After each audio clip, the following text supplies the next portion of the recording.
Hello, everyone. Always have to make sure that things are actually streaming. YouTube's apparently updating all of their streaming stuff to modernize it or something. And oddly enough, one of the features that I saw was that other people will be able to react to your stream live. Like it'll just so yeah, which sounds like a terrible idea. It just sounds like it's ripe for abuse. But it seems like if I were a big streamer, like if this were my main channel and I had as many subs or something like that, and I was doing some sort of big stream, some sort of content that was gaining a lot of popularity in the moment, it seems like a bunch of other creators would just be able to repurpose it and watch it and then capture the views from the search. I don't know. And then, of course, it's sort of like whenever Hassan streams my content, which has been a few times. He's quite nice. I like him. And but on YouTube, you'll see like 3 or 4 videos just sort of pop up, and it doesn't bother me. But if that were happening to like my content that I was spending your Patreon dollars on, I'd be outraged. But my streams are open source, I guess, if you want to call them that. I don't know. I don't know why I even just general, but every stream I do starts with me bitching about YouTube's whole streaming platform. It's pretty bad. And Twitch, the environment on Twitch is just not friendly to this type of thing. Like even through a restream, I have to type. Like I only have options of games as my topics, so I just type music, and I guess there's a game called music. So I guess I'm clear for that, but yeah, I would have to do that. Maybe I should just become a gaming streamer, just sit here and play Tony Hawk Pro Skater all day. Yeah, anyway, quick updates. I have been just working on the infrasound video a lot, and then also working on other stuff for future videos. Flock safety is not going away. No, like obviously the company's not going away or the cameras aren't, but actually some of the cameras are. I've actually had a little bit of luck with I don't know if I would call it luck, but I've had a little bit of good news from some cities that are getting rid of them, which is nice. Evanston, Illinois, that week the video came out, I'm not going to like claim credit for this or anything, but the week that video came out and subsequent news stories broke, Evanston, Illinois said, "Yo, we don't want these things anymore. They're giving data to people that we're not giving. We don't give permission, and they're just invasive. They're hostile towards our citizens, and so off they went, and they took them down. Guess what? Also they were in a contract, and they had to pay a penalty. They had to pay hundreds of thousands of dollars to break their contract, or at least they were expected to. I don't know if they actually paid it. I don't do their accounting. But guess what?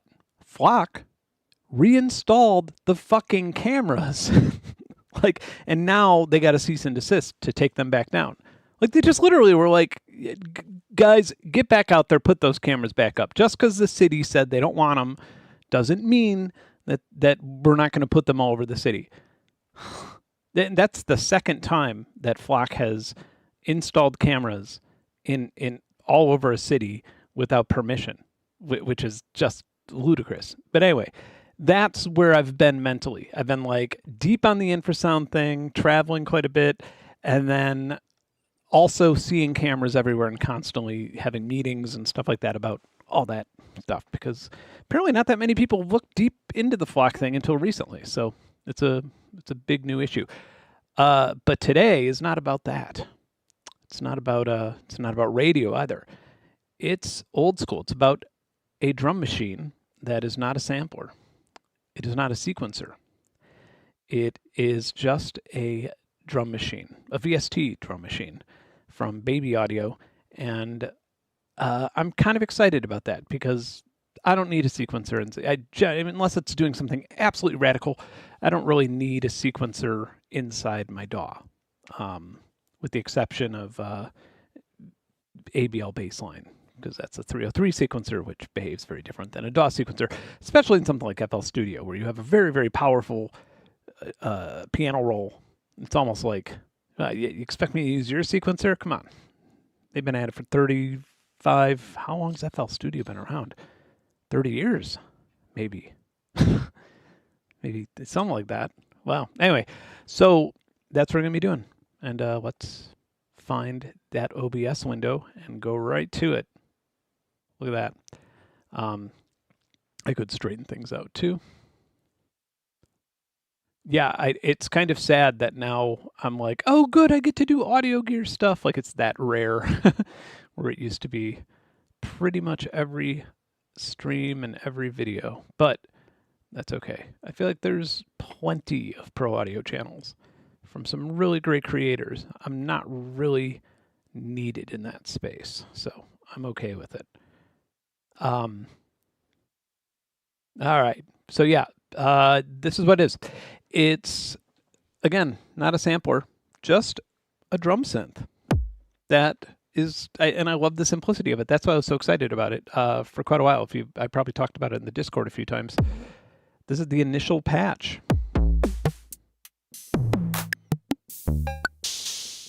So let's start with the snare. We want to perfect our snare. We got our size. We got repitch. We got ring. That's a weird word for it, isn't it? Like you would expect ring higher to be this, but whatever, who cares? Sizzle, aka noise. I kind of wish that it had the traditional names for those, but whatever. I mean, it took all of this long to actually know. I feel like this is way louder in my. Okay, we could turn this up. There we go. All right. Oh, I'm turning reactor up. Hallucinating the results. Okay. Disper. Okay, so that's pitch. Exciter. That's an exciter. Saturate. AKA distortion. Compression. And reverb. Then if we click this, we have even more. We can cut off our noise.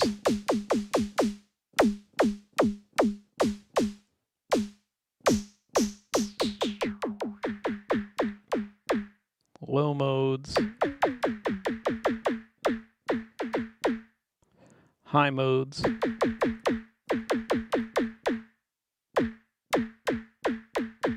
Interesting. So it's just sort of like adding little transients to everything.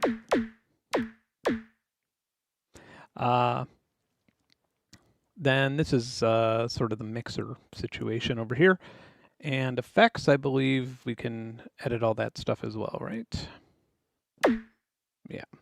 So got to hear the reverb as long as it'll go if we actually have that here. Oh, dispersion.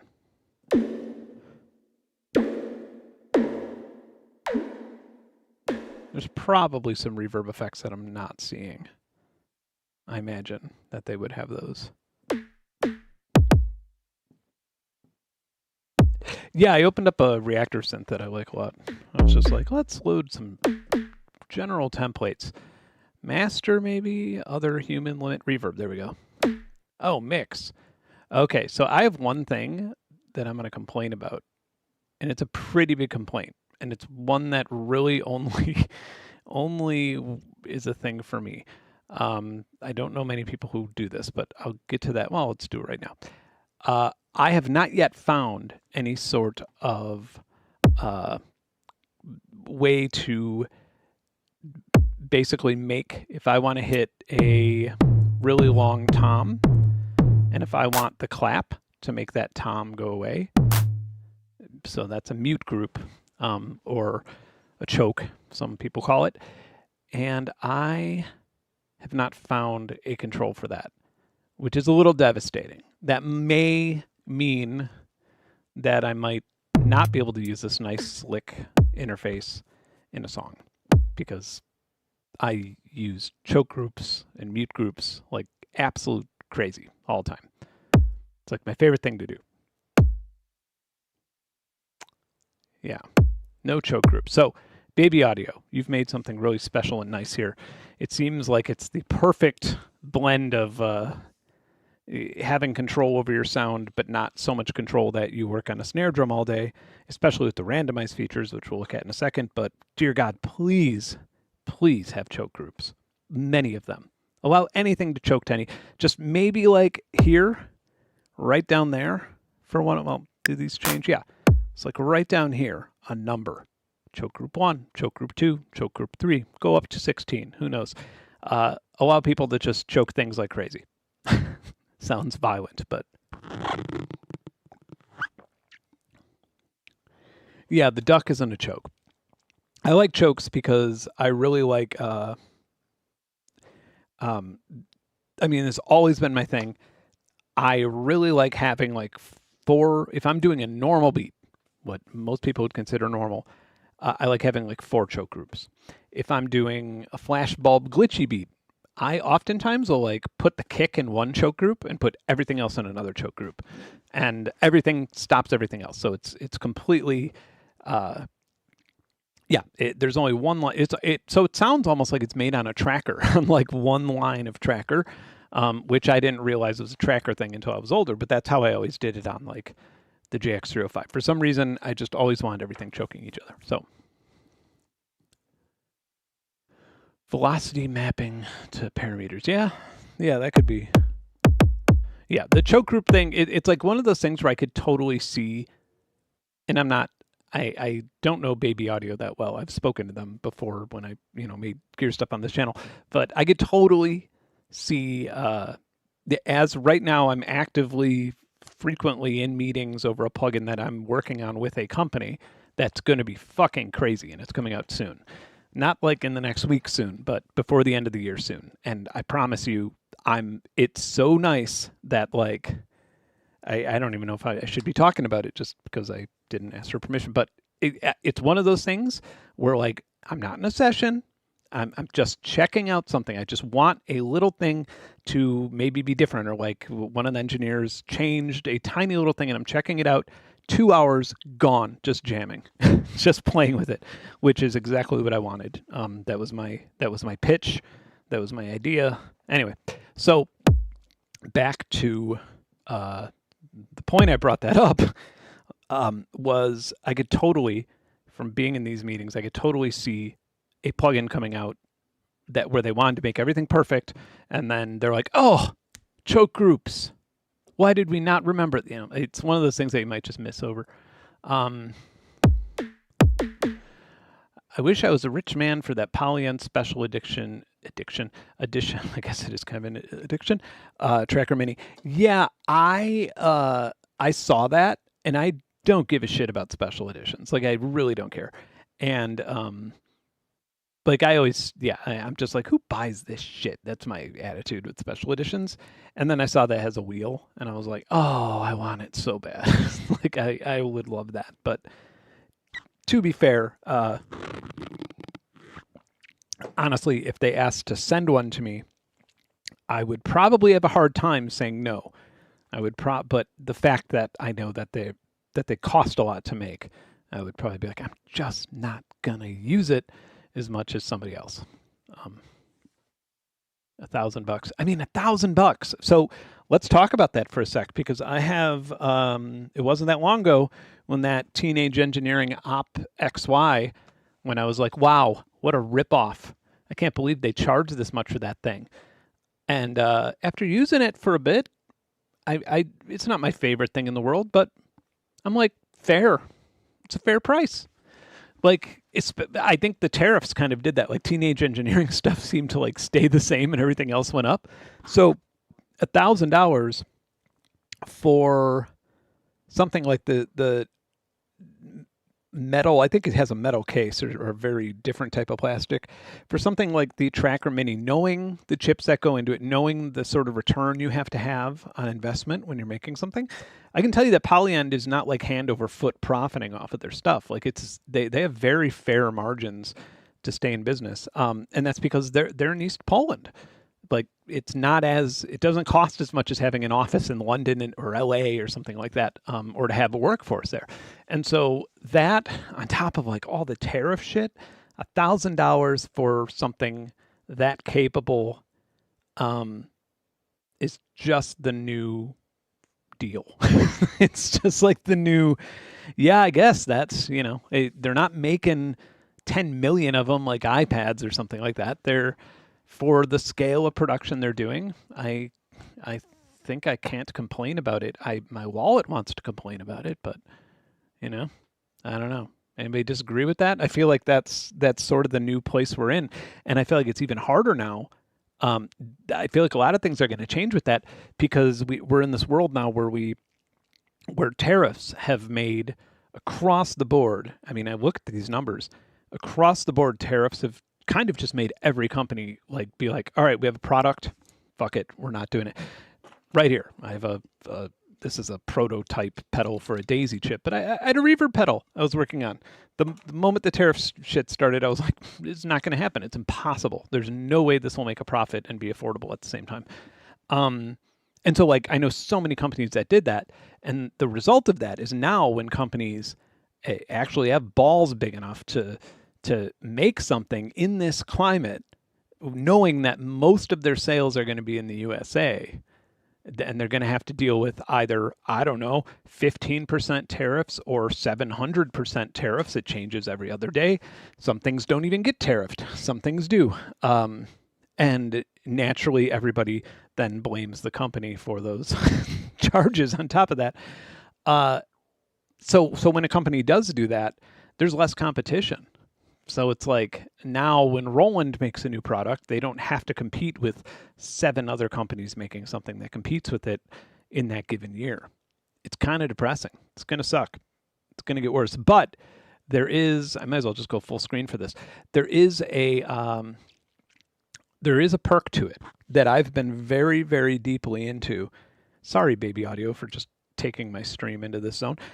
There is a perk to it that I've been very, very into, like addicted to, and that's like single board computers, things like Arduinos and Raspberry Pis, and even these little, I don't know if anybody's ever seen these card computers or card pewters.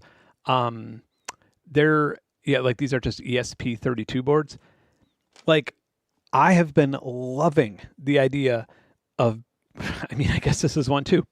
I've been loving the idea of having one piece of hardware and just changing shit with it. Like, oh, I'm going to use this for a camera. Now I'm going to use it for a synthesizer.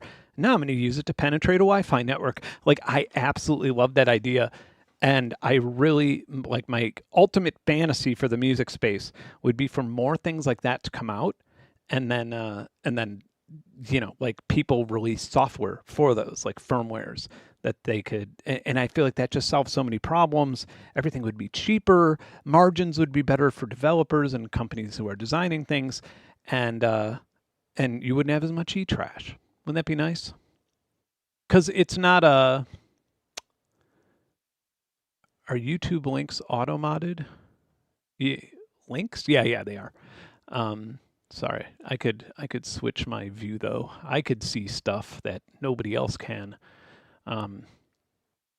Yeah, the M5 stack stuff, not really there with synths yet. I've tried.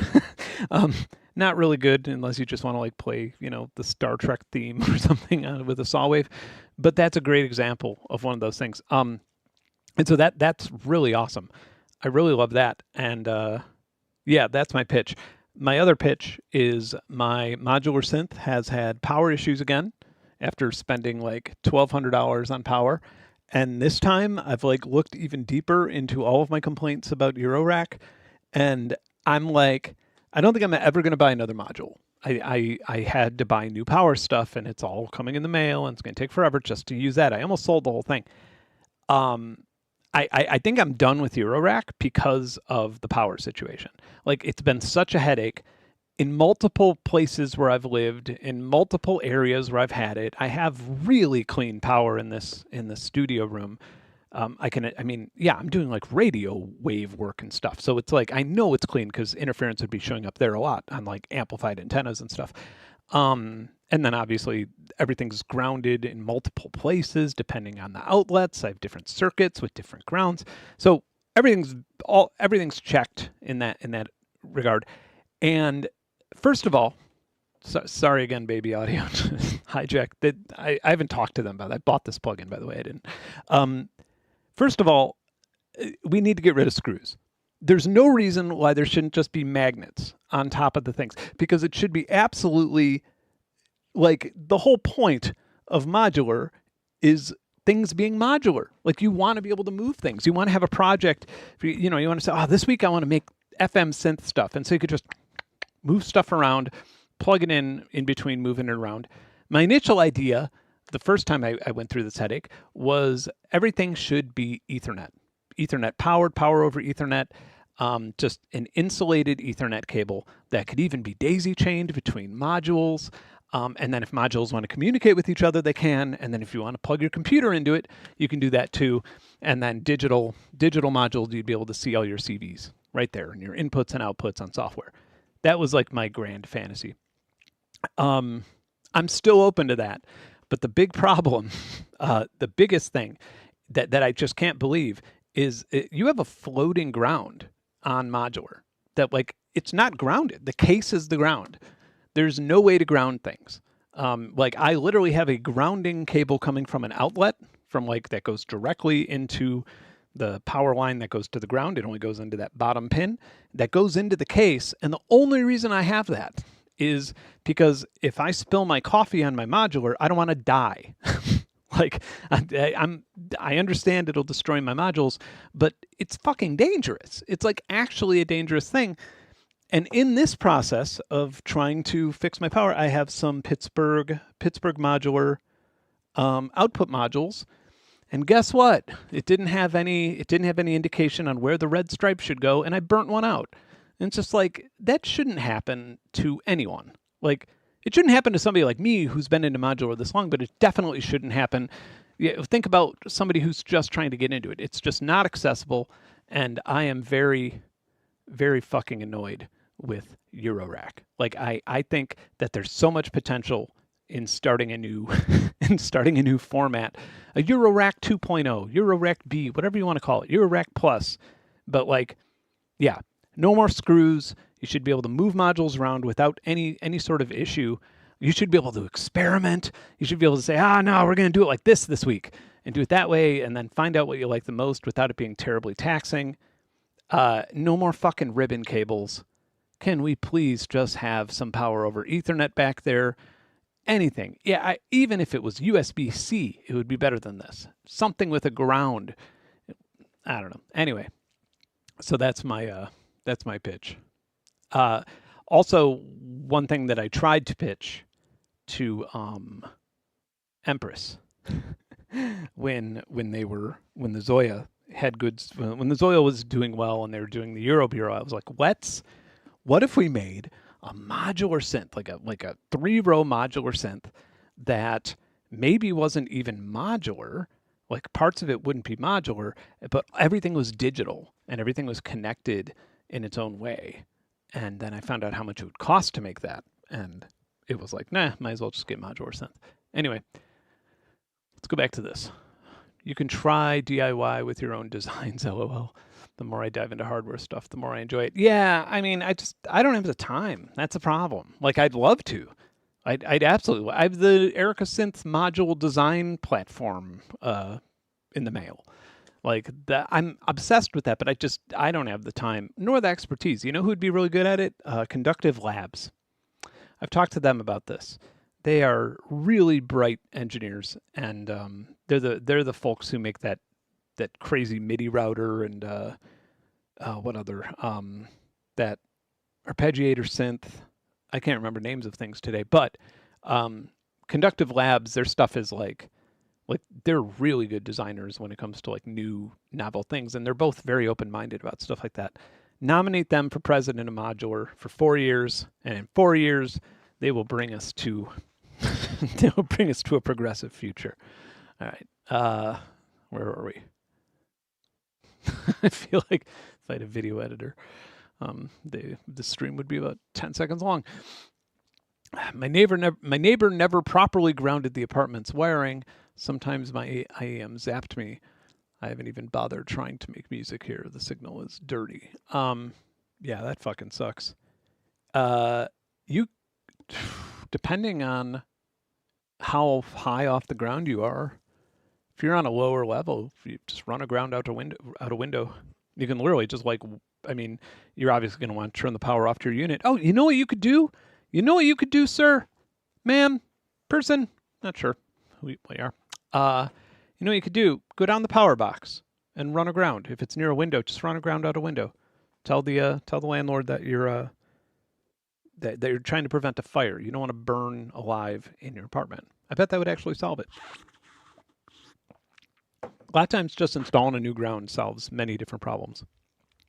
Unless you're in my house over there, there's some sort of crazy EMF ghost fucking interference there. All right, where were we? Saturate, camp with reverb. Yeah, did we ever get to those reverb controls? No, we did not.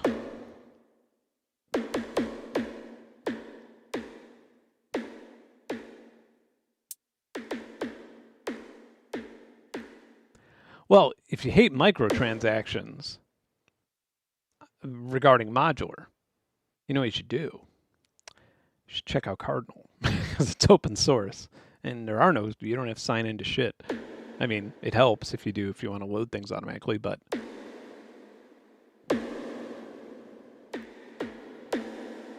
need some high cut.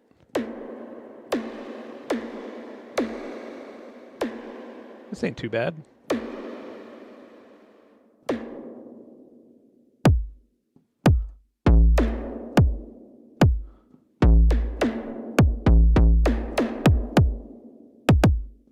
Oh, thank you. I appreciate it. I think due to my demographic, I say sir often. I just due to it being like, you know, the chances of winning the fucking lottery to have anyone who's not a white dude. That seems to be I mean, my demographic, it's gotten a lot better since I've like left the pro audio stuff, but it was depressing. I mean, it was literally like, I think it was like 96% male or something at one point, which is a little different than the population. That was one of the things that made me make that women in music video. That woman in music. It was about Beyonce. Okay, anyway.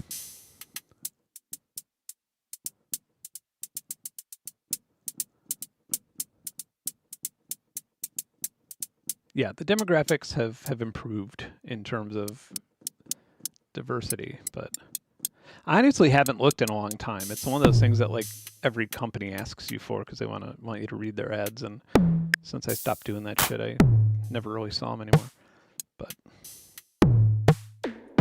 I'm just colorblind, you know. I just see people as people, bro.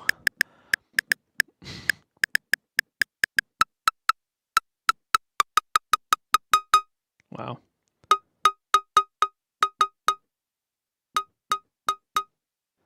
I like how there's like an arcade knob. They look like arcade knobs.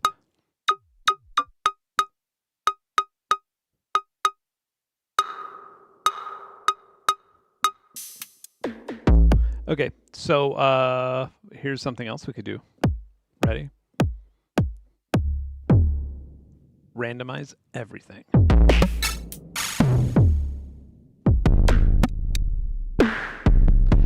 And here's what I noticed. Oh, I didn't even realize that it's showing you the actual waveform. Here's something I noticed. The randomization is really clever. Like, I feel like usually if you randomize an entire plugin, everything just sounds like trash.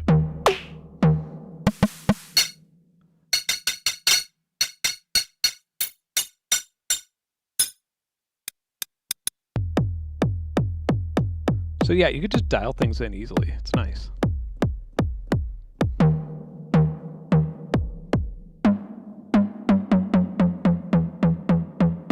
What is this do?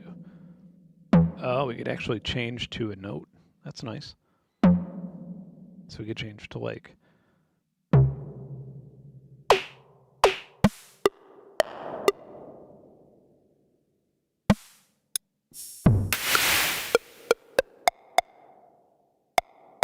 Oh, we could only do it with the kick, though.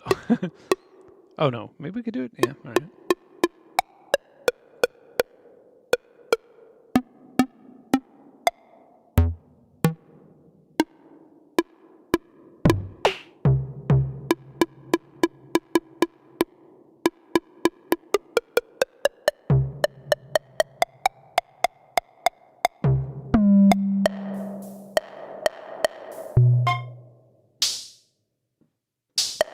And check those hats.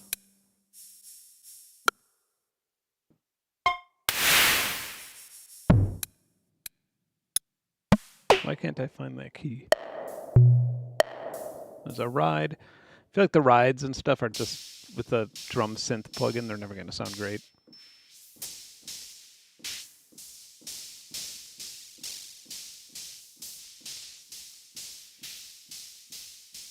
I mean, unless you're looking for a digital ride, of course.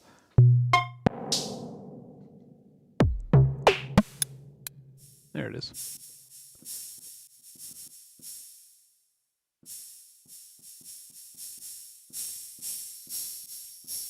Oh, this could be fun to play with, like at a more masterful level.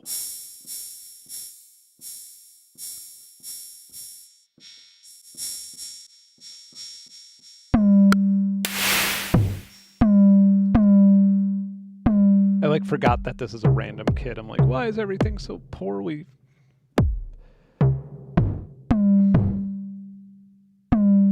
I mean, we're gonna make music with this one, I think.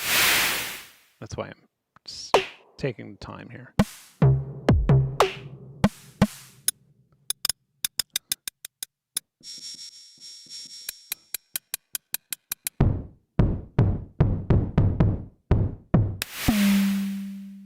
Oh no, it's not changing with my...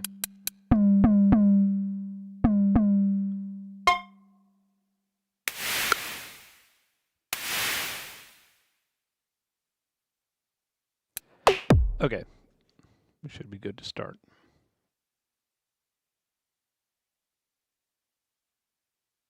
Oh, Plateau, the reverb. Plateau's great. I love Plateau. That's a great algorithm too. I sort of made a version of that algorithm, or tried to make a version of that algorithm in Pure Data without too much success. There's a Plateau VST too. I don't think it's like very streamlined or anything, but somebody did make a VST version of it. Maybe I could turn on snapping instead of being like a complete lunatic. You know, or maybe I will be a complete lunatic. Maybe that's the way to go. I don't want any of that snapping either. Okay. If my window's opening up in different screens.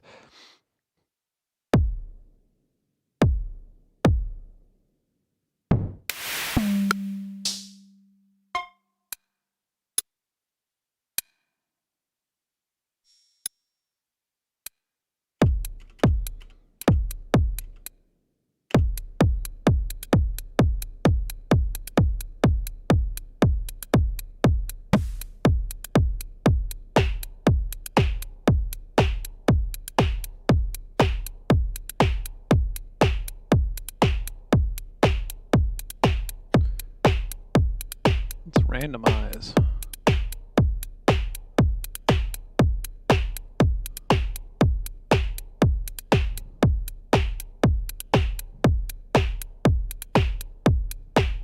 Oh, we have to actually trigger it.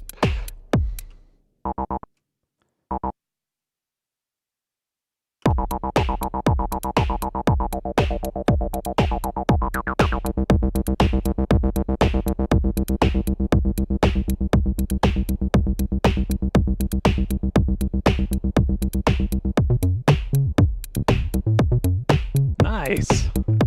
was lucky.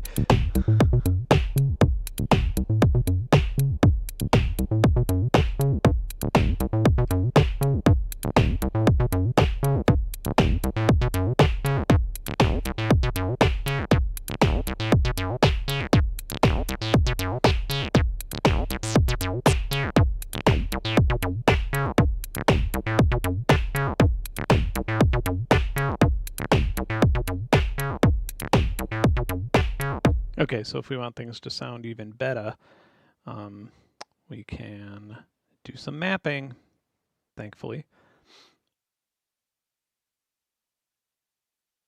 Here's how I always do things. If you could see that tiny,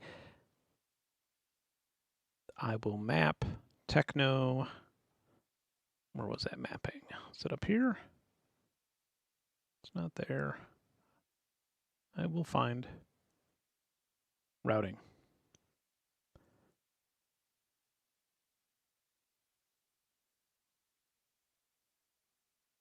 Okay, great. Now, the weird way of doing this in FL.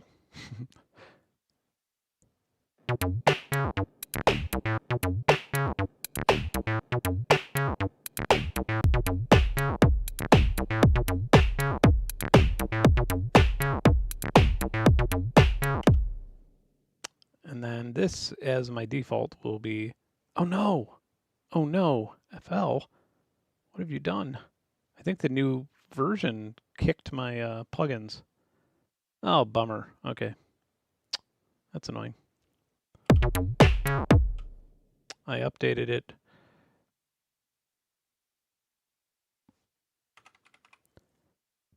This is how I like pick out plugins as if I'm like a Linux user or something.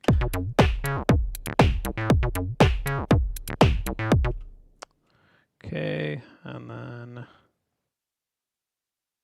God, I don't even remember what it's called. I'm just so used to it being there. Not send. The attenuator one. Level. I'll just go through all of Fruity's plugins. What was it called? Oh, that's so funny that I don't even remember the name of it because it's always been in my session. Balance. There it is. Lightweight.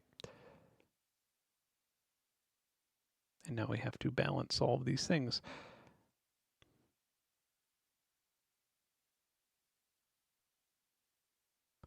Okie dokie. And then you have to balance this out. I know, you could use a limiter with this, but this is more lightweight. And if you just want to run everything into everything at some point in your session without bogging the whole thing down, you can do that.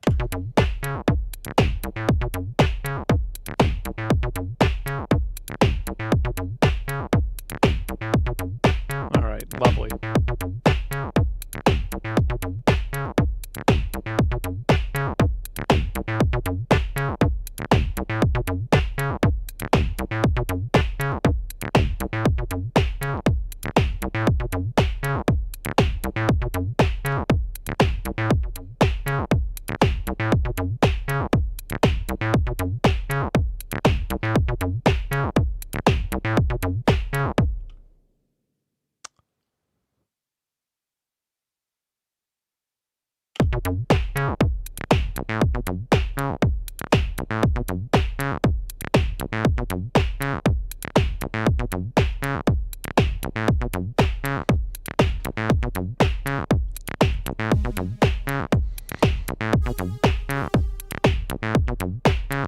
Yeah, I love this plugin. Well, reactor patch.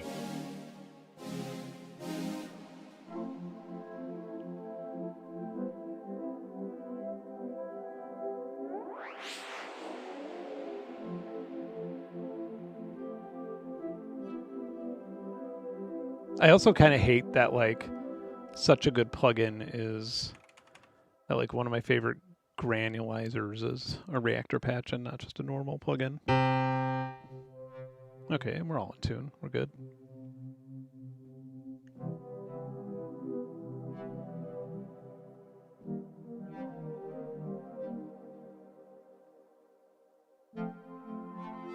All right, I got an idea.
We'll have to change the...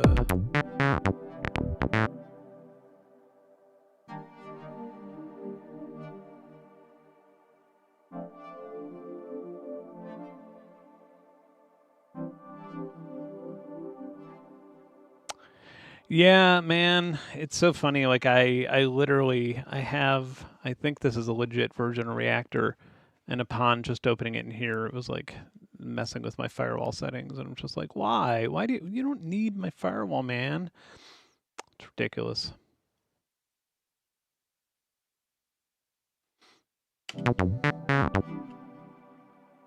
Let's see where our notes are on this pattern. I do like the pattern.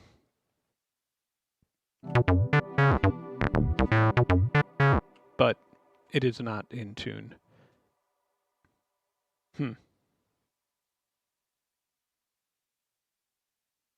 That works, that works, that works. Ah, that doesn't.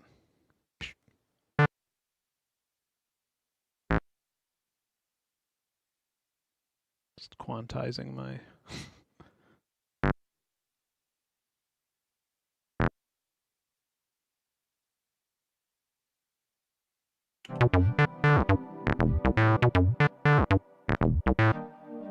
Well, that does sound as dynamic.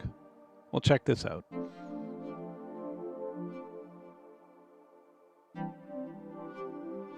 We can fix it. Nice. Okay, I'll take it. It's simple.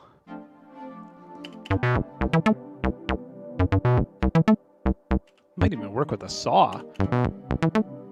Yeah, I never use a saw. That's a rarity. And I think we'll be able to just copy the pattern over and let's see it sounds on these.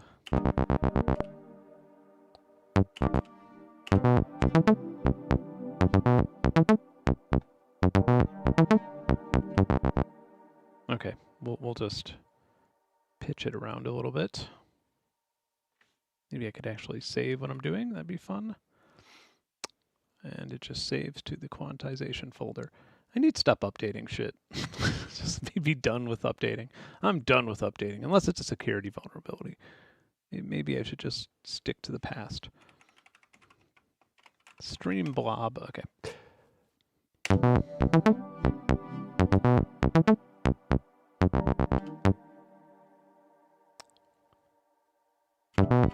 So we copy that pattern. We paste that pattern. We paste that pattern. And we paste that pattern. We're going to do this the easy way.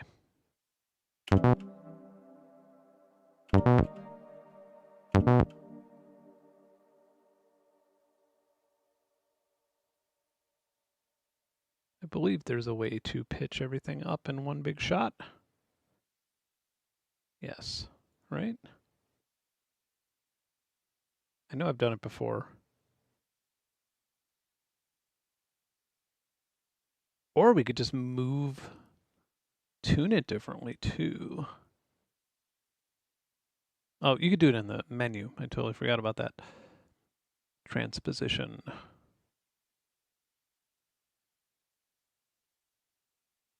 I'll find it. I know everybody's looking at it at once. Maybe not.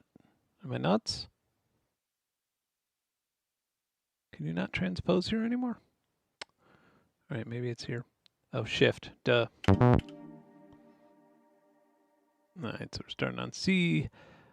1, 2, 3. I guess we could go all the way down too, huh?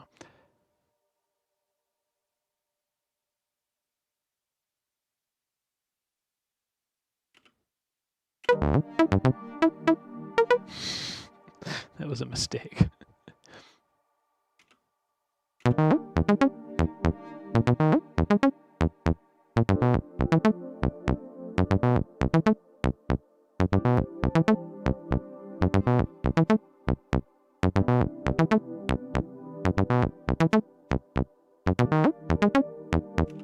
Yeah, it's not working right.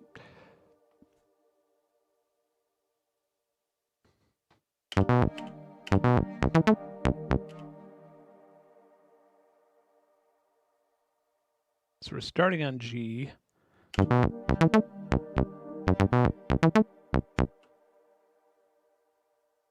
Yeah, it should be A. I had it right the first time. Then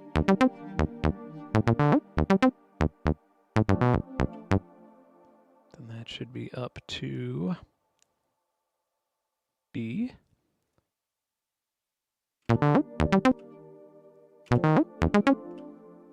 Maybe C.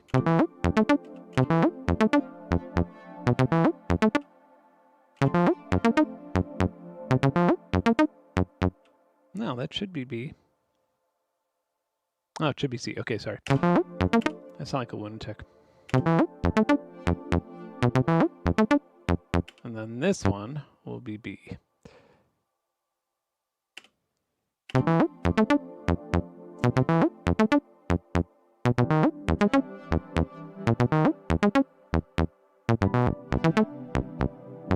And there are some majors and minors here.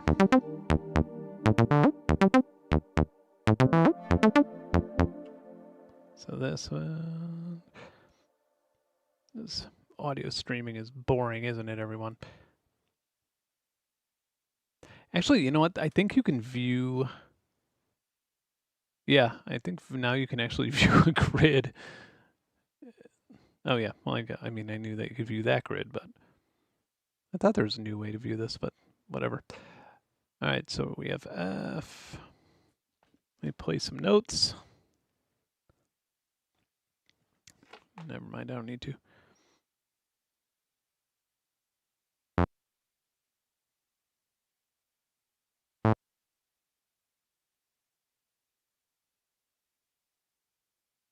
I can visually see with my eyes visually that it's out of tune.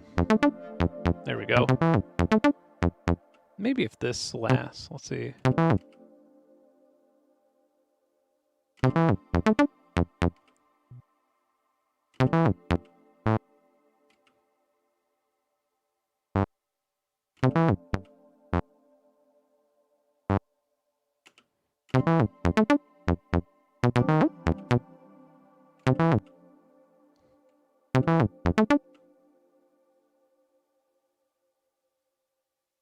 I will find the problem. All right. And I wonder if we shot this down an octave, if it would be, might be too low for that.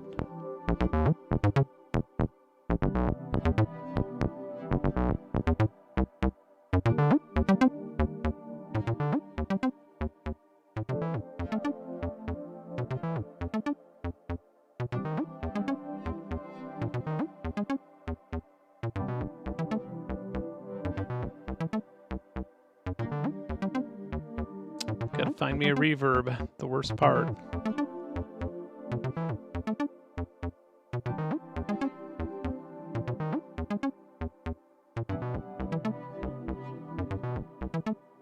What? I don't know what just happened there.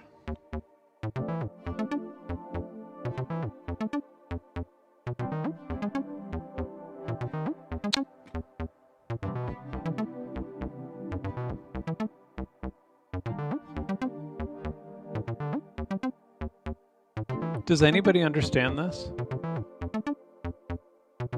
Like when I open a plugin, it's yelling at me, telling me that I'm using the wrong version of it. I've never seen anything like that before. That's so strange. And now it tuned everything out.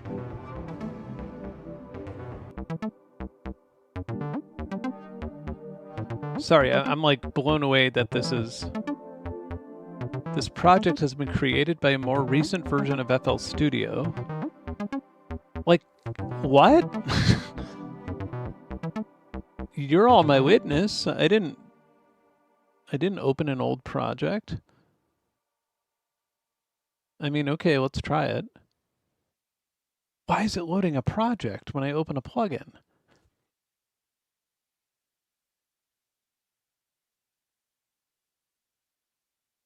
That is so strange. I mean, whatever, I'm going to save this, and then we will open up a new version of FL Studio. Is this 2025 is the most recent version, correct? That shouldn't happen. Yeah, version 25. Yeah, okay. This is the most recent. Not sure. But now I have to find that file. Good times. All right, and one of these 12 hard drives. Let's see.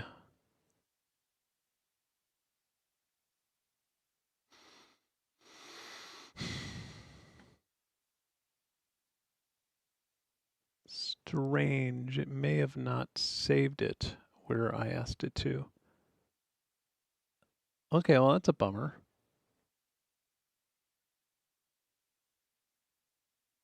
I apparently was opening a Phantom. I was in a Phantom version of FL Studio that no longer exists. I don't even have the. I don't even have the. Maybe here. I'm sorry. I'm like pulling stuff out of weird user folders, and now it doesn't drag and drop in. I'm about to go to Bitwig for this stream.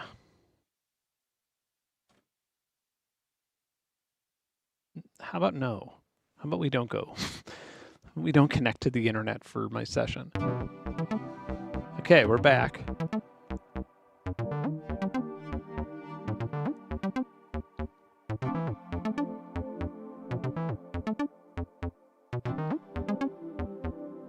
Wow, I'm so inspired now after all that.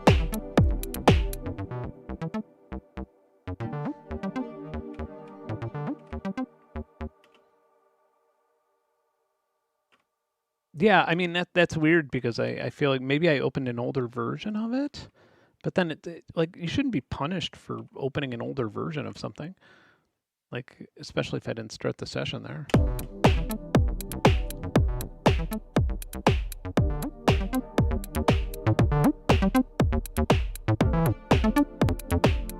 Oh, dude, you're telling like literally nobody's your friend anymore in this computer world.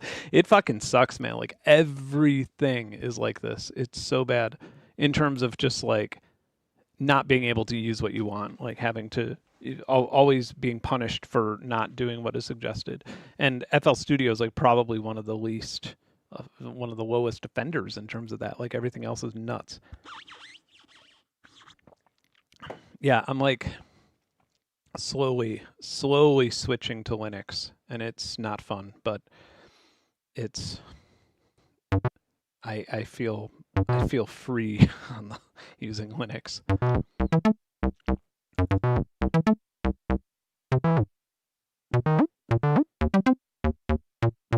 Let's customize these because I'm just annoyed with them now.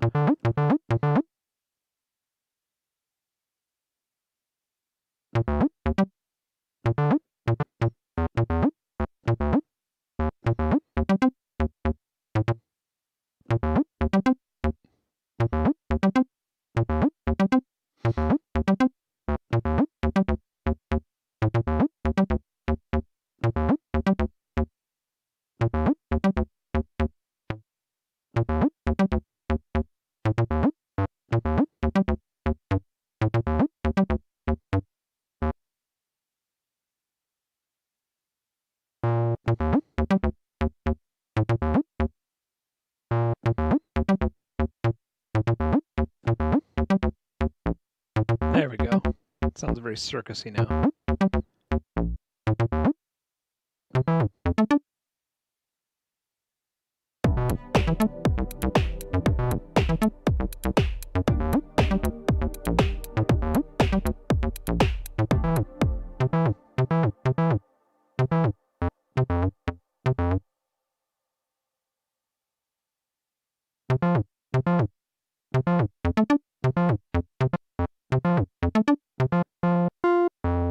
Oh, wow, that's way easier than what I was doing. That's funny.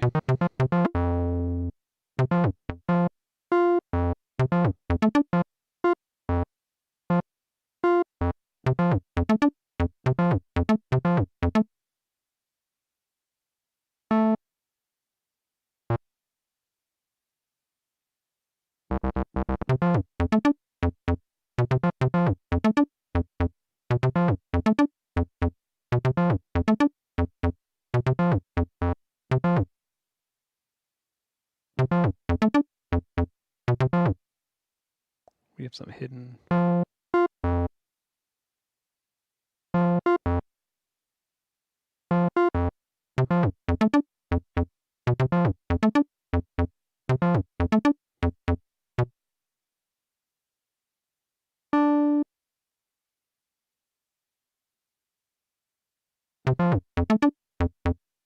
What's happening next here?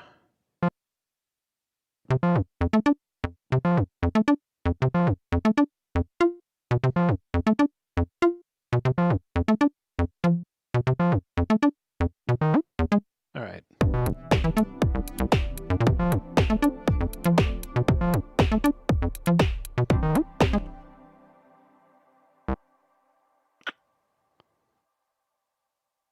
Oh, we reset all this stuff too. It's like starting over, but not. All my settings.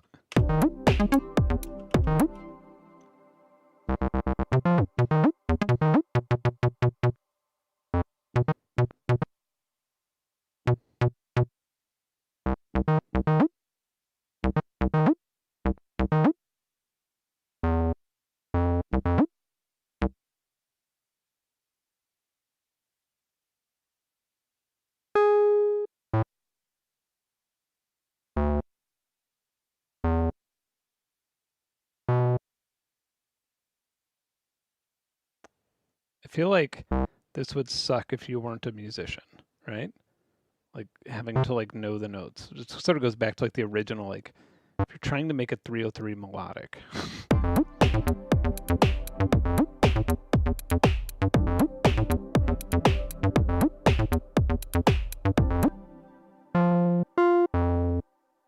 Put some slide on that.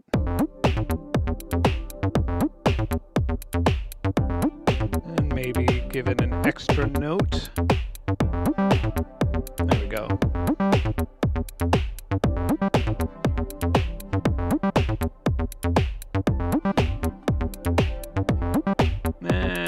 Too abstract. Maybe this one could go down an octave.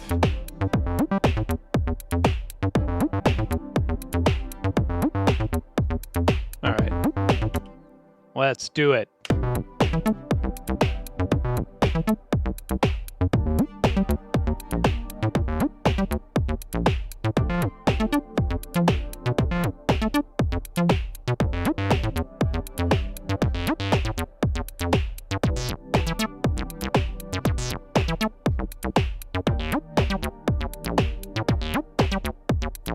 I had no idea that UVI Falcon was not out on Mac. No clue.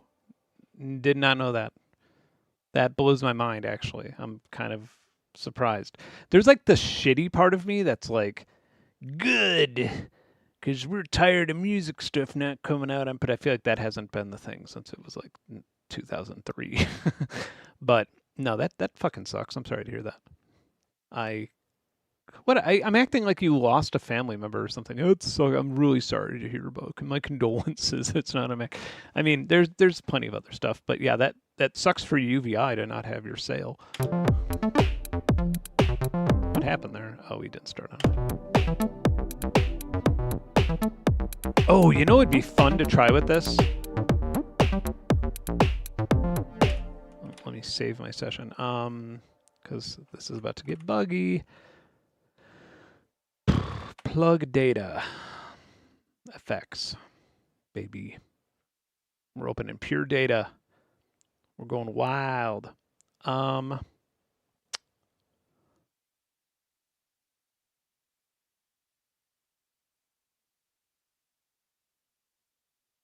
don't know if this is a effect or not.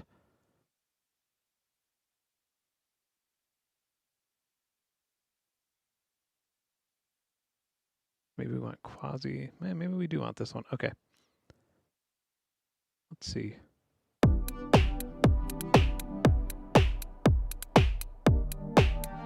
No, this is not an effect. All right. I'm thinking this same developer, I can't remember his name, but he makes amazing plug data stuff, and it's all on Gumroad. How about I find his name? That would be nice of me, wouldn't it? Let me look through my folder here. Yeah, Ewan Bristow. That's his name. Yeah, he makes stuff that, like, it's kind of inspired me to check out more, because I didn't really, I don't know, like plug data, I was just like, this stuff never works. But it certainly does.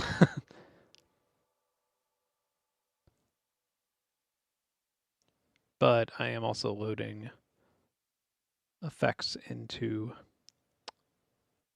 can we get rid of this in the chain? No? Yeah, and then if you want to edit something, well, we don't, let's not do a plug data tutorial here. Let's just try and remove our,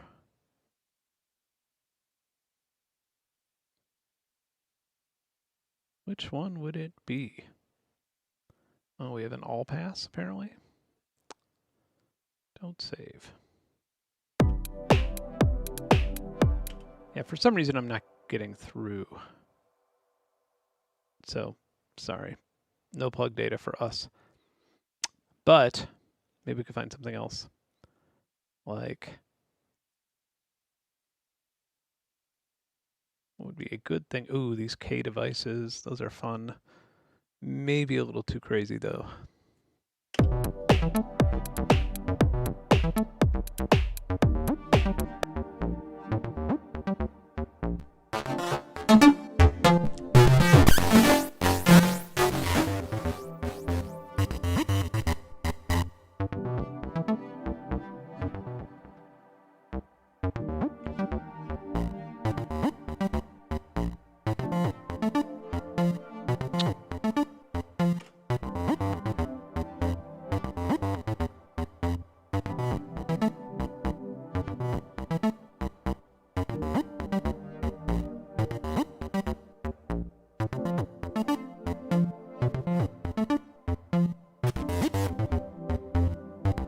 I feel like it could be warmer than that.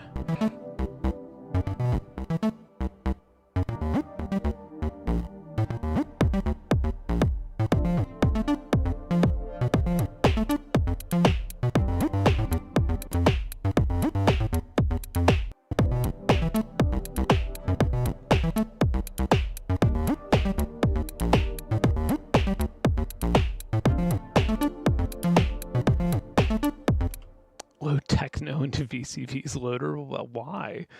I mean, I don't know. It's not like I'm against it, but it seems like the good thing about techno is like it kind of gives you control over something, or I don't know if that's the way I want to word it. It just allows you to make a drum beat quickly and make a nice drum sound quickly.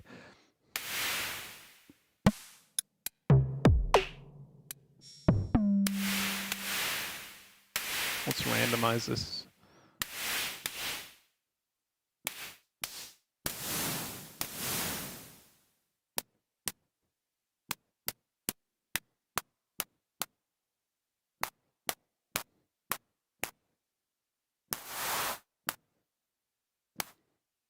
There we go. It still sounds very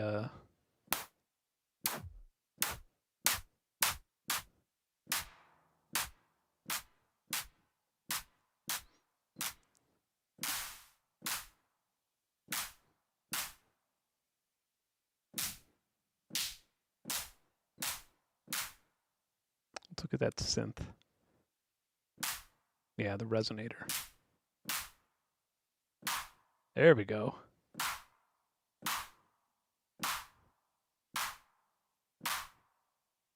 We could set some nice offset.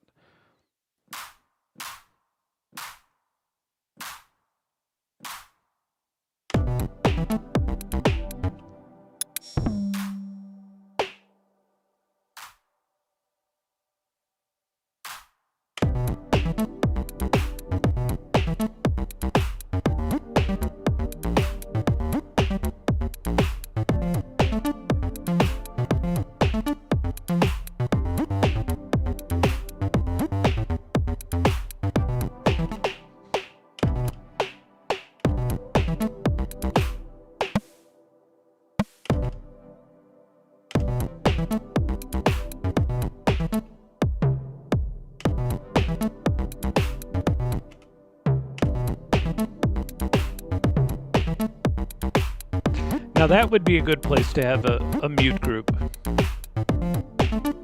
This.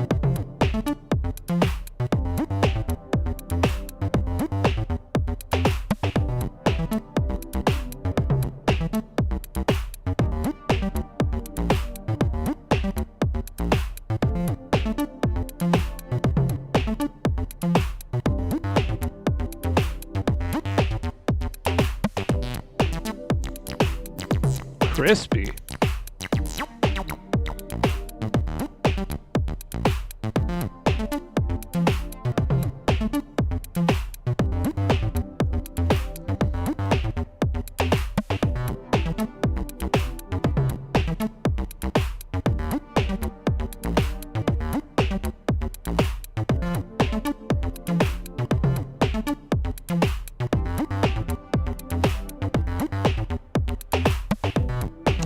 You know what we could do also? Make this sound a little grumpier. This is something I always like doing with my 303s.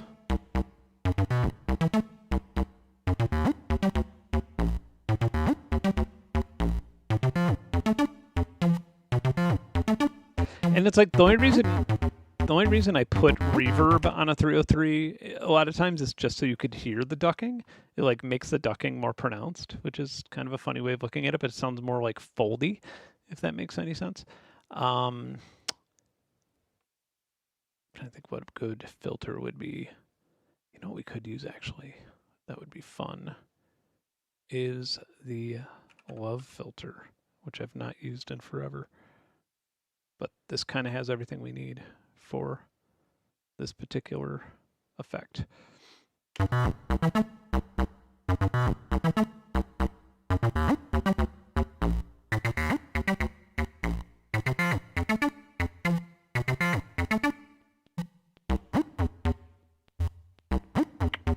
Need a sample and hold.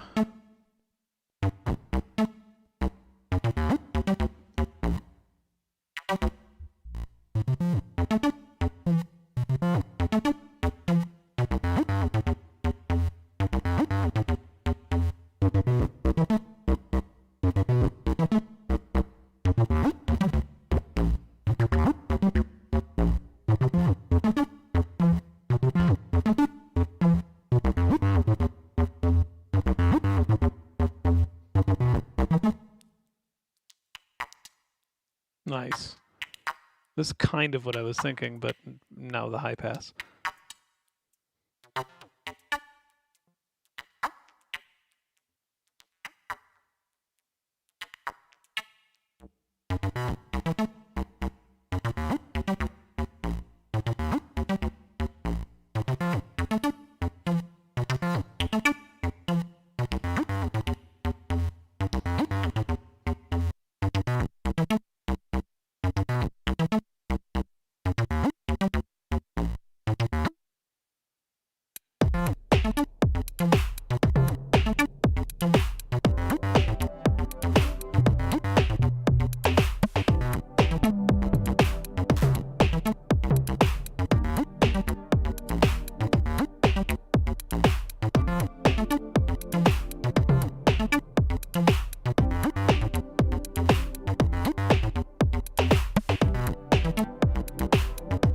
Okay, now we need like a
I'm always like, I feel like I get the most lost with compressors, where like, or at least in a session where I'm like, I don't know what to put things through. And Vintage Warmer is usually like a very good, like just as a quick way of like hearing your music a little bit more polished than you're making it.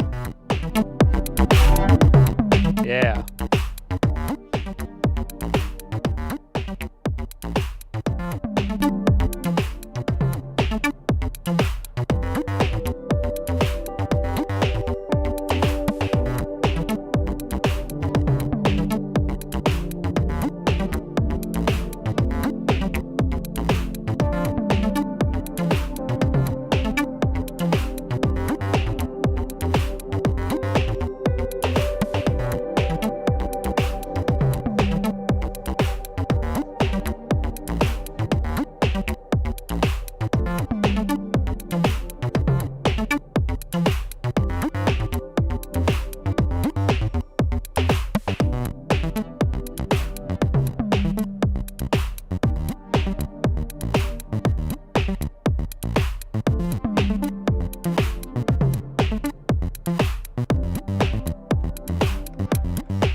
It's like live coding.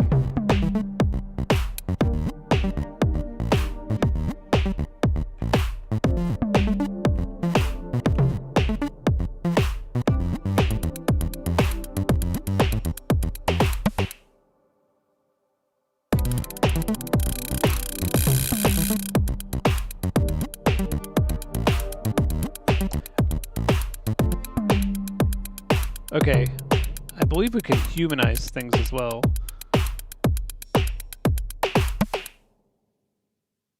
Why did we go overtime there? Oh, I see.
I feel like I would just rather make a weird beat with techno than add. Problem is, I would love to add a glitch layer. Well, I wouldn't add a glitch layer to that realistically, but if I did, I wouldn't use techno. You know why? Glitch layers need mute groups. But you know what we could do? Jesus Christ. I bet this might actually work with FPC quite well. One of my favorite plugins for no reason other than I'm used to it. So let's try. Let's see if we can literally drag and drop this shit. Let's see. Well, let's make it sound a little better first. Okay.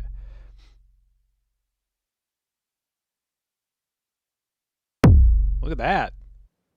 Bam.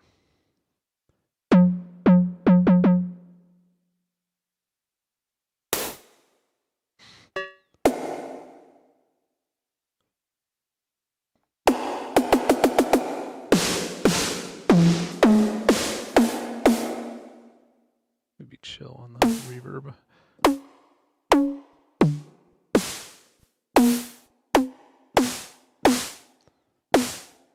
Maybe whatever for the sake of... All right, so this one has crazy reverb. I want to see if it will export the entire reverb tail.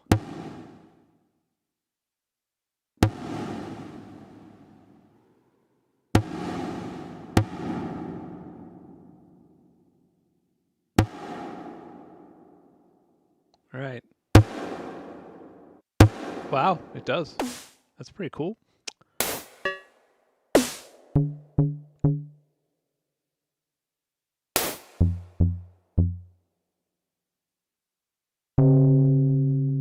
Oh yeah, let's play with some of this.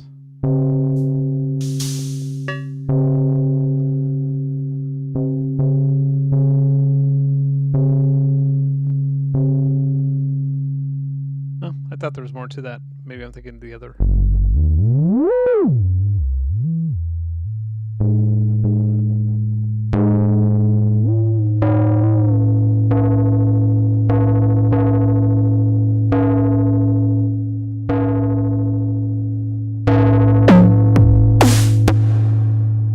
I realize that's probably peaking to all hell, but that's okay. I'll take it. Maybe not that much of it. We could just plop it out, huh? Oh, we gotta use this one.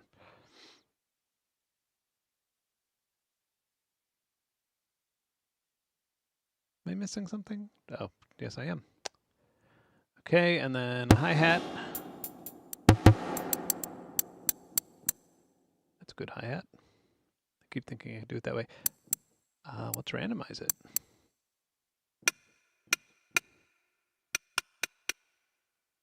Let's randomize it again.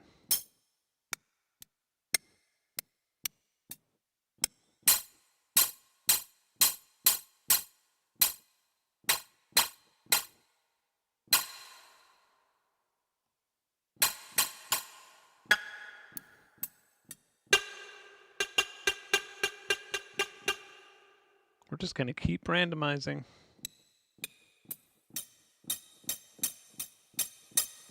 Scrapey.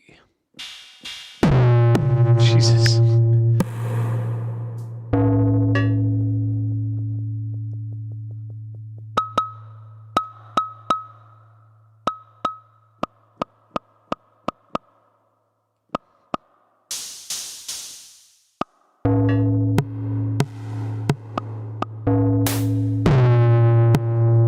I keep getting confused with where the keys are.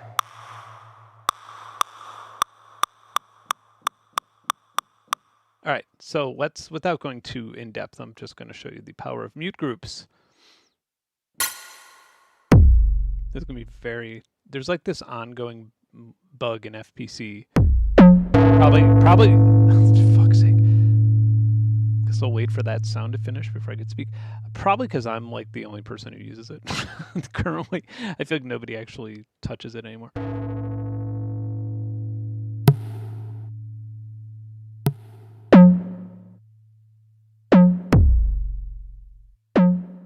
All right, so cut 0, cut by 0, 0, cut by 0. Can you even see this? And then I'll give this one an output of 1 because it will be going to a kick channel. Obviously, we want this one to cut by things because it's gross. And then we'll also say this one's a kick.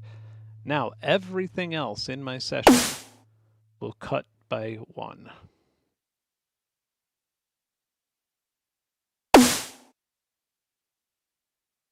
I just need like a decibel meter at the end of this plug-in chain. Well, I mean, there is one, of course, but you know, maybe one that just gives me a number or something so I could be a little bit more careful.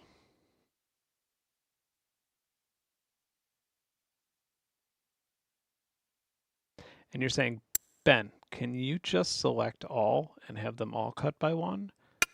And I will say, no, fuck you. Why would you be able to do that? To be fair, if I pinged Scott right now and said, hey, could you make this feature? It would probably show up in a future version. That is one great thing about FL is like, if you request something that's reasonable, they're like, all right, we'll patch it in. That was like my first interaction with the company. As I was forever ago. I emailed them about the ghost tracks. So in the behind a piano roll, Jesus, ow, behind a piano roll, you can load a waveform. So you could line up. So if I wanted to like play the drums and put a synth, a VST synth in front of the drums, I could actually line it up. And sure enough, they're like, yeah, we'll look into it. And then they did, and it's there. All right. So now we have the power to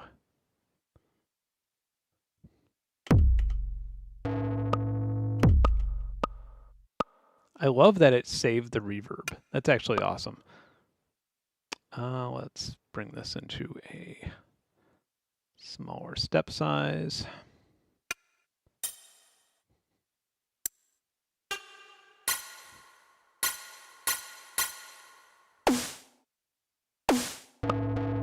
Kind of wish I changed snares, but whatever. All right. No, I want to keep going. I don't want to show you the result yet.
I'm just kind of doing things randomly at this point.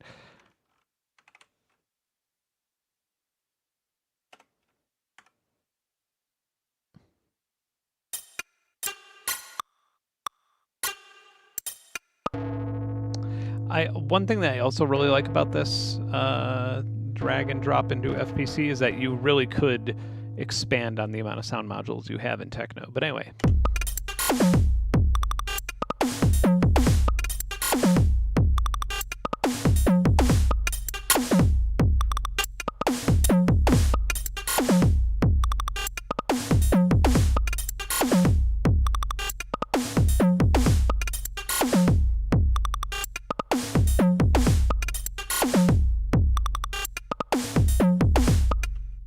So now we could put some bullshit over that.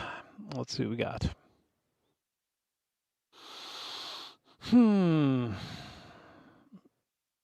I fucking hate glitch plugins usually. I'm just not a fan, but I feel like I want to try one. I feel like I got enough of them. Oh God, Infiltrator or whatever.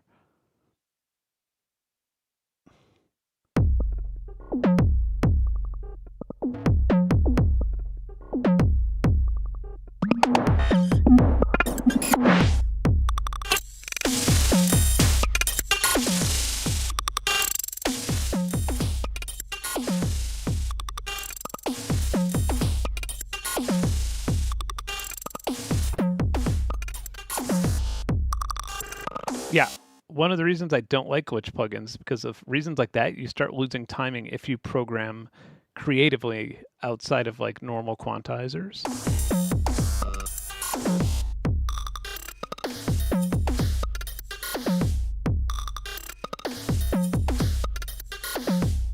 So I guess this will just change, so I guess I'll just do it this way.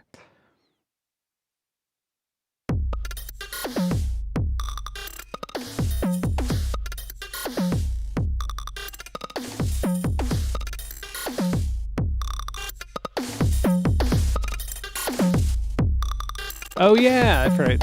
I never even paid attention to that transporter thing. I'll have a look at it in a sec. All right, that's a simple, nice and simple, chill.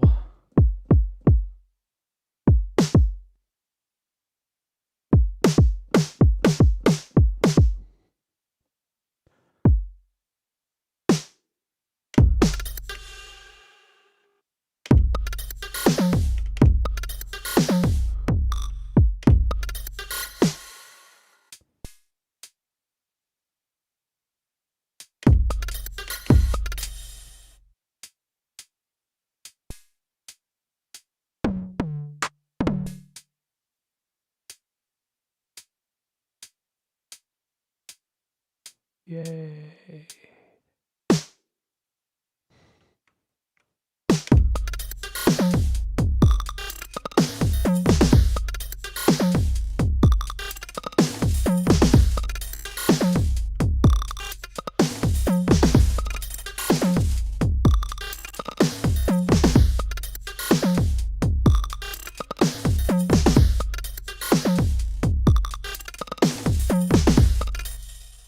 I like how everything, I feel like some very, very deep ducking is in order. So I will, oops.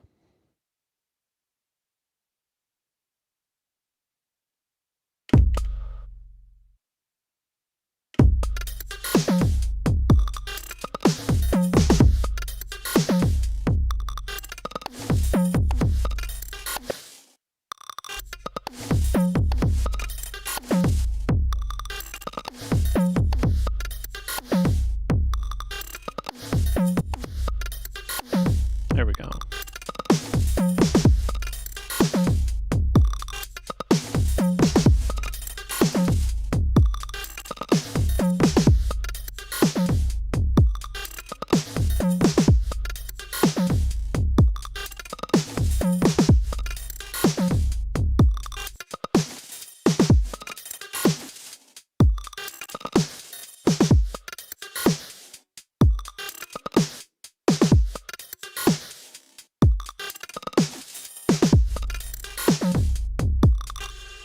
All right, transporter. I just want to see it. Just want to have a look. Maybe I did look at it before. I feel like it's been out for a minute though, hasn't it? Oh yes. I don't remember that well at all.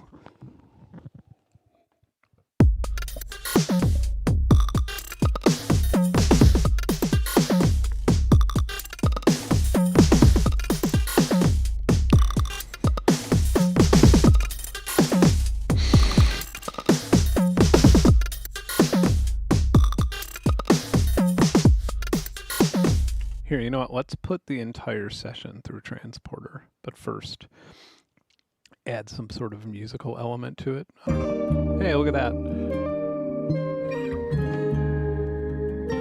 I still have this open from doing my Poisonify demo. Nah, none of these are going to work. We need to just create our own thing. What's a good plugin? 90% of this shit is just stuff I add on for streams and never opened again. I'm like terrified that I'm gonna get asked to type in a key or update something or what's lightweight? This is it? That took that's the longest it ever took to open Surge.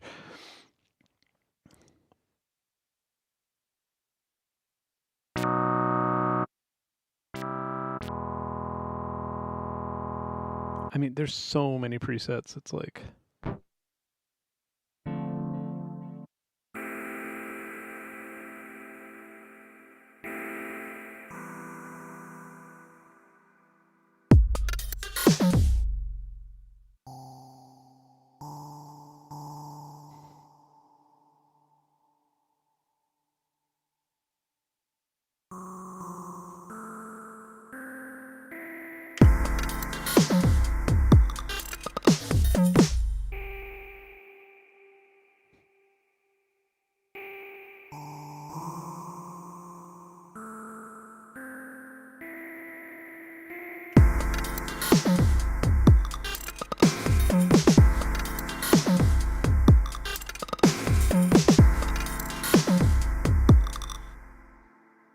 all right, transporter, let's do this.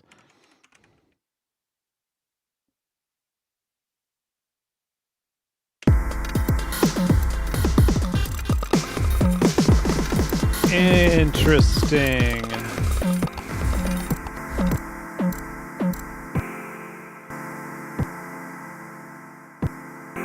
So it's doing like back glitches.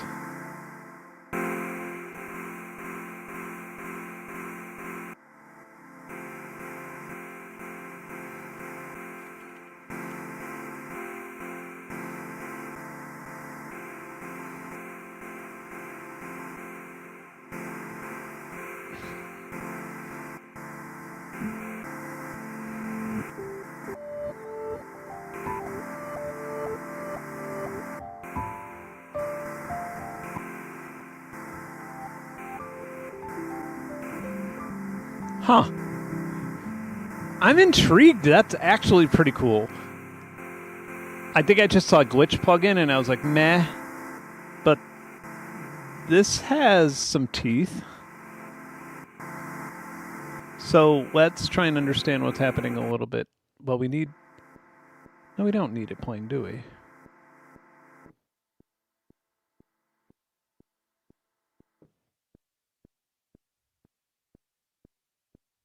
Oh, maybe we do.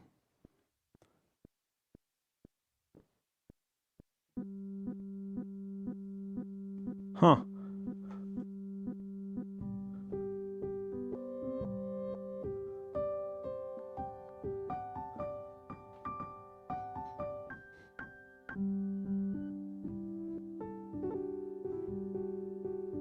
It's pretty fucking cool.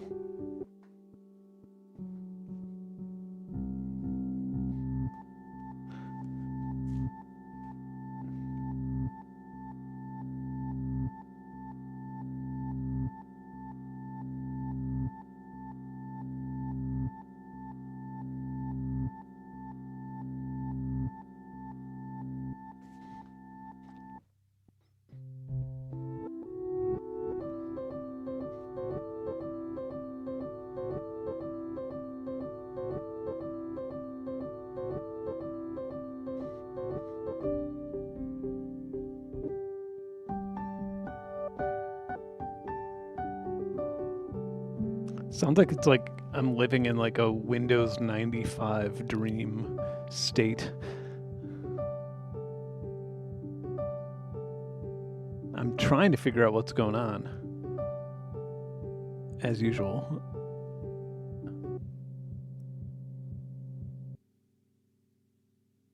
So the bouncing rate.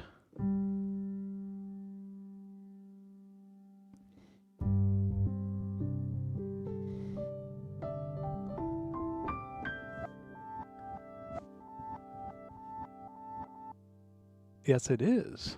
Oh, it updates. So if I'm like...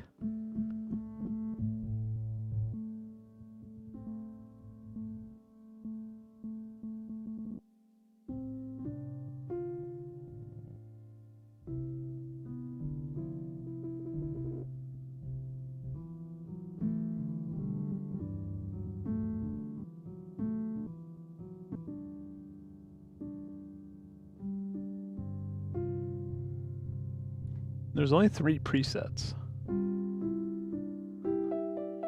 Oh shit. Look at that.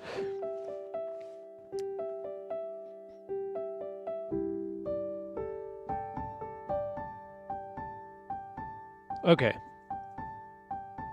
New plan. I want to try something with this. I have an idea. I have an idea.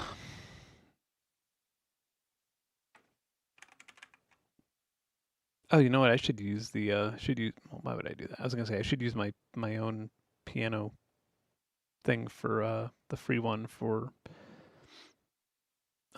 decent sampler, but might as well just use this while we're doing this. All right, so I'm gonna need 2 channels here. One is my raw channel. That can go to here. Where would transport be? Transporter.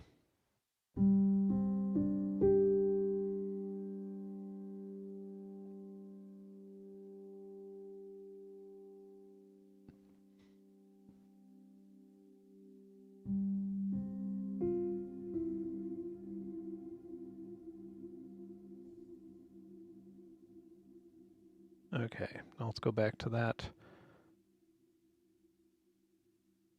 Oh, wait.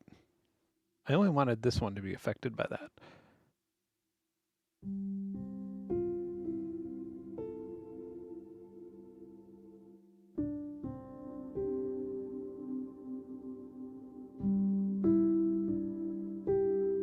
Which it should once we...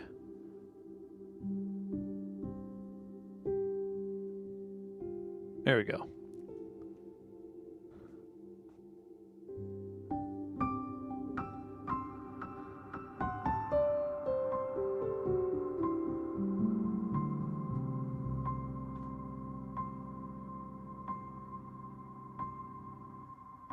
Now, that rad pad was a nice...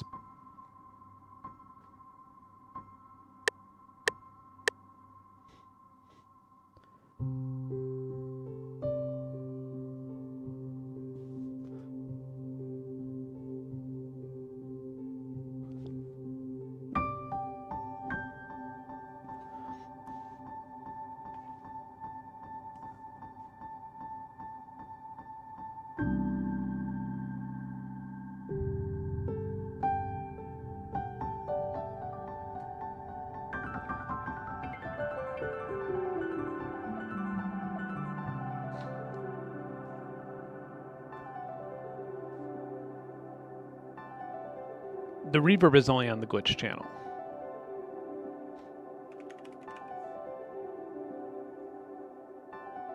Do they have any light kits?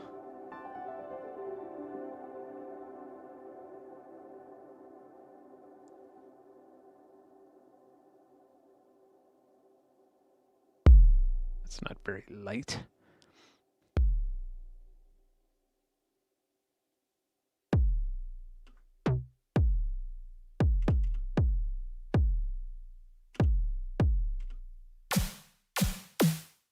Very not light. We'll have to try a few out just with a little 4 on the 4.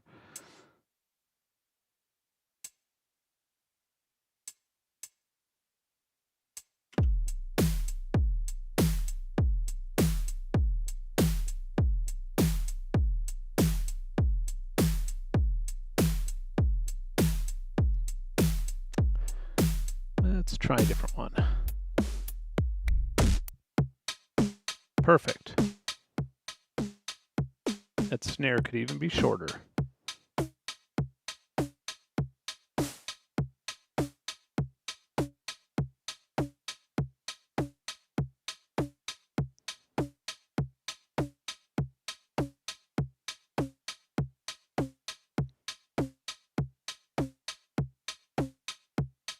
Sorry, being a perfectionist on something that doesn't need perfection.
Still doesn't seem very, like, lined up, though, does it?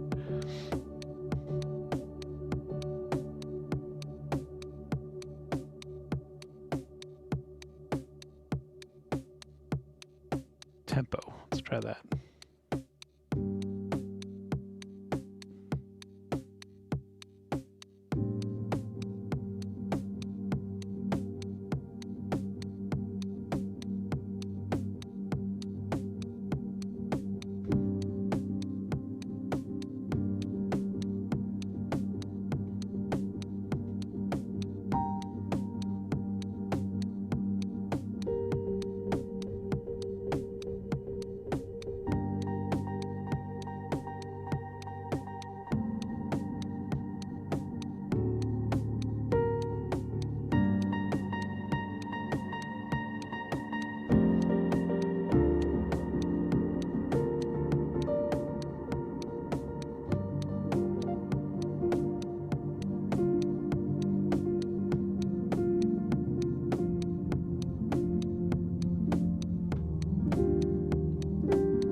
It's really hard to harmonize with yourself, however, with this.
There we go. And maybe this one should just be more wet.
Oh yeah, I guess you could. Interesting.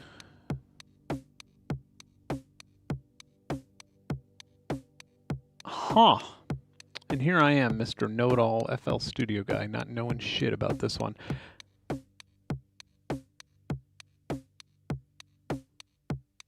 Yeah, I'm curious if you even have...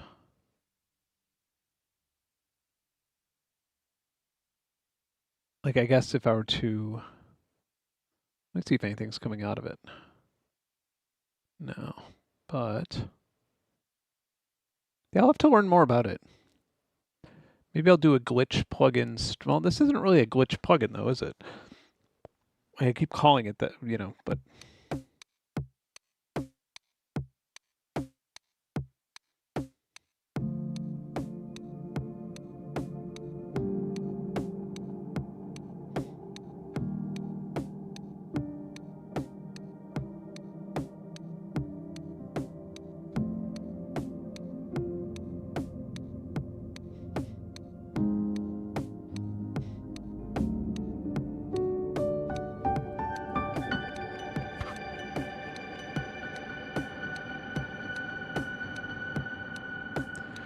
Wintergans Modulin. No, I've not.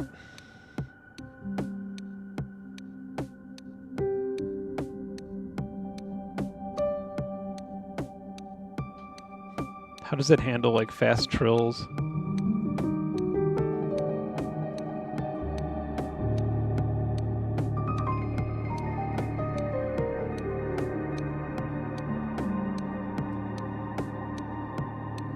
Sounds pretty epic.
I just wanted to hear it with like a much less depressing sounding instrument.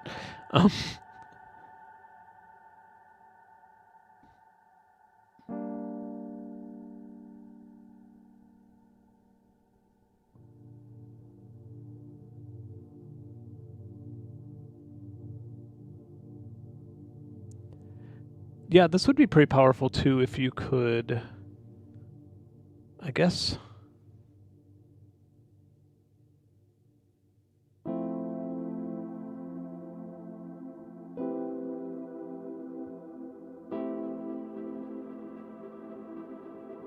Yeah, I guess you could just hook this up to a pedal and get it pretty powerful.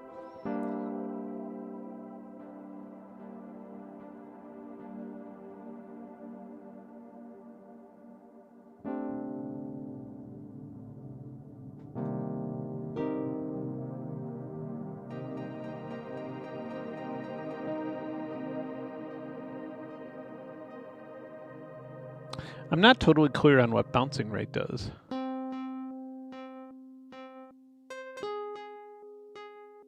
I guess just how much bouncing is going on, I suppose.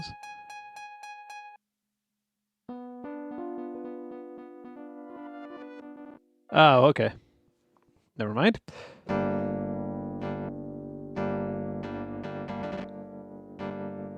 And this will like spread it out slower.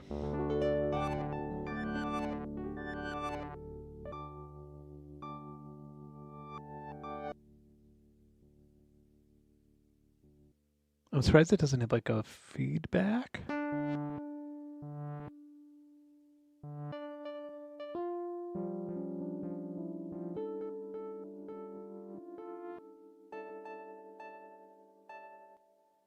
Yeah, and at what point does it just become a granular synthesizer, I guess? If you like went too far with that.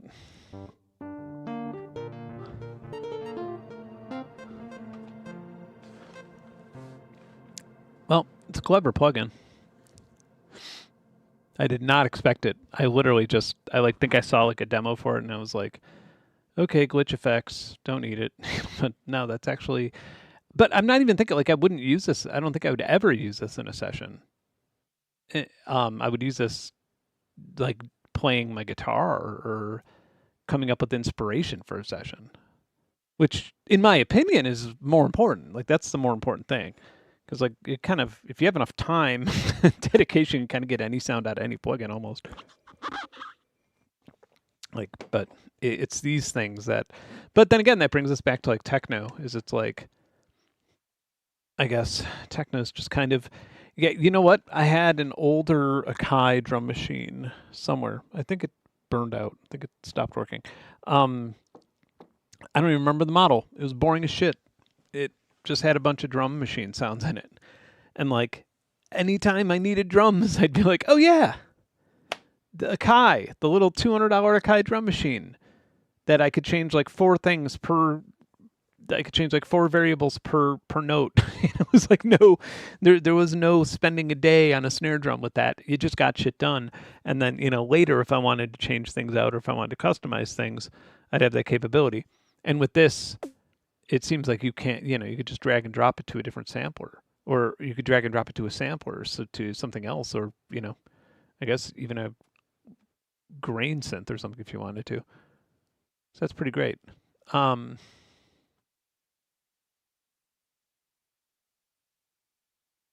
Yeah, fascinating stuff.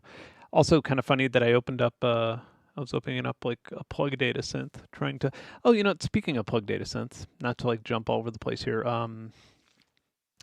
That same Ewan is his name. I forgot his name already. Halika. I bought this too. I just picked it up today. It was like on my list of things to check out. So yeah, check this out. And by check out, I mean hold on while I drag and drop a WAV file into it because I forgot that you can play it, but you need some form of waveform. Yeah, so all these are just particles that like hit the synth. Can I expand this? No. All right. Let's see if we could just find a sound that is simple in my Exotic future beat.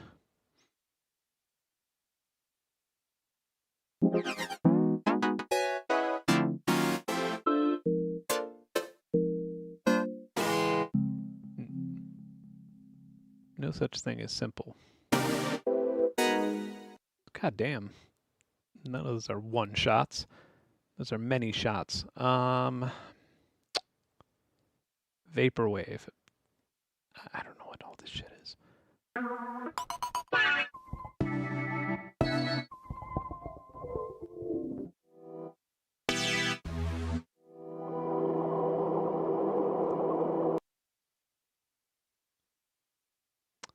I will find a sound.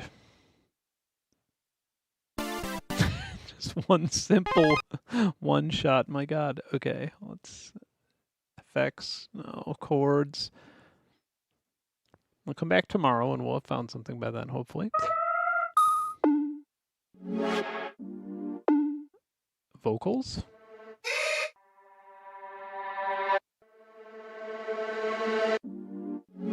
All right, let's go with this. Fine. And it doesn't fucking load it. Tell me it loads it. Fine. Household items. I think I have some. Here's a paper texture.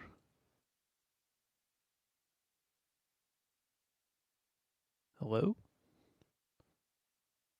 This is about what, yeah, that's a lot of plug data plugins kind of have that.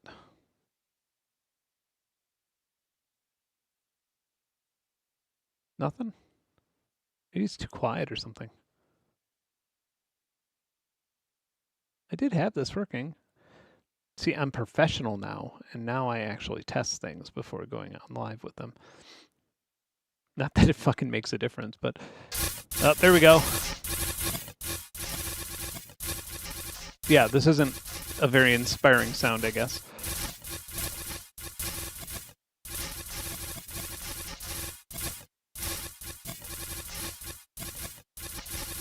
Instruments in reverse. Reverse piano.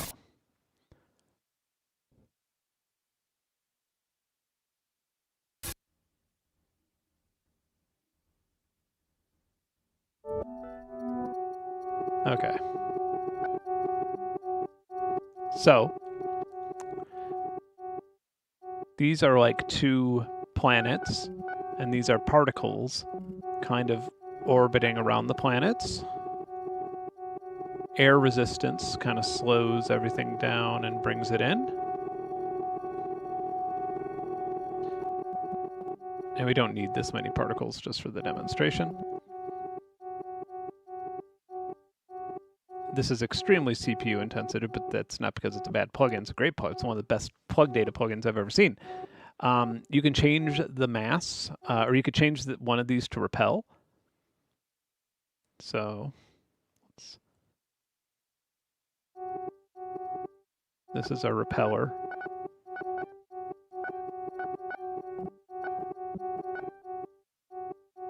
And then we could change the top part of the waveform.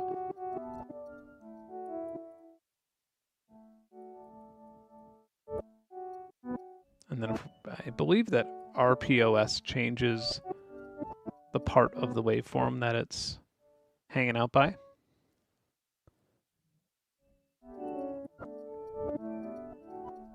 And so now I could widen it out a bit.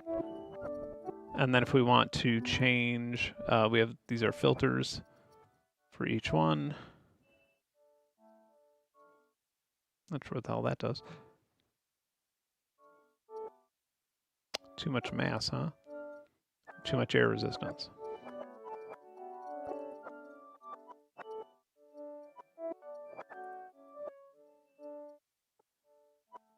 I think heat speeds things up. And then, of course, we can modulate the X and Y of the planets themselves.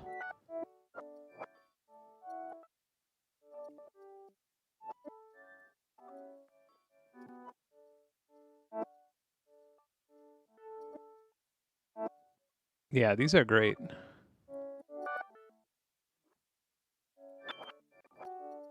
There's a lot of stuff going on here, and I don't really know that much about it, so I'm not going to fuck with it on stream and just embarrass myself and make the plugin look bad, but...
Those CPU spikes are some real... They're real, though.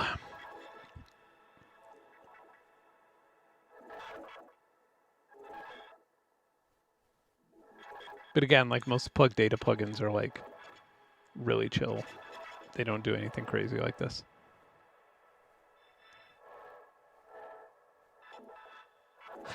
Honestly, some of these, I bet companies like Baby Audio would be interested in cracking their knuckles with some C++ and Juice and making it a nice, efficient plugin with a bunch of presets and influencers talking about it on launch day.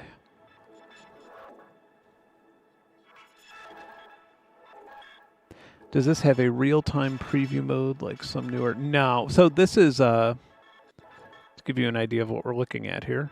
Oh, also, by the way, you could just do this too if you want. If you just load like one note in, let me do that really fast.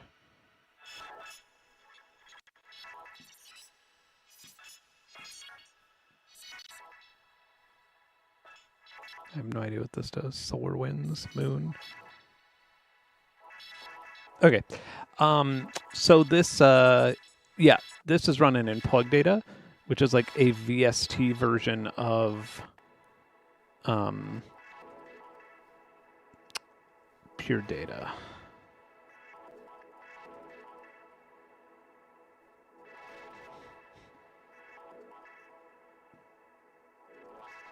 Where nothing else I have seems to work, unfortunately.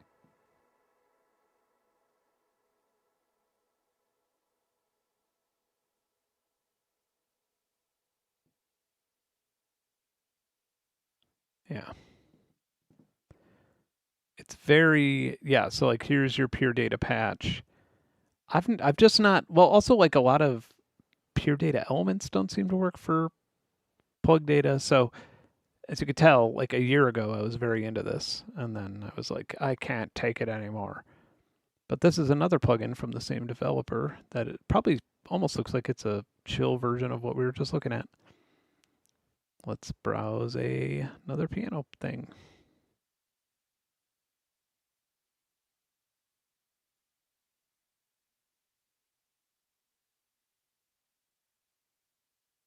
Disable compiled mode.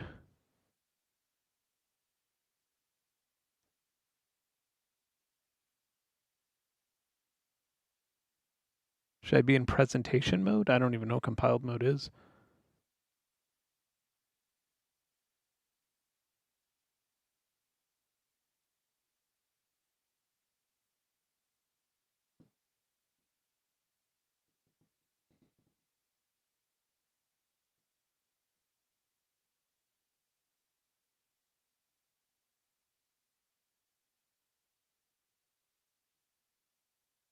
Oh, I see.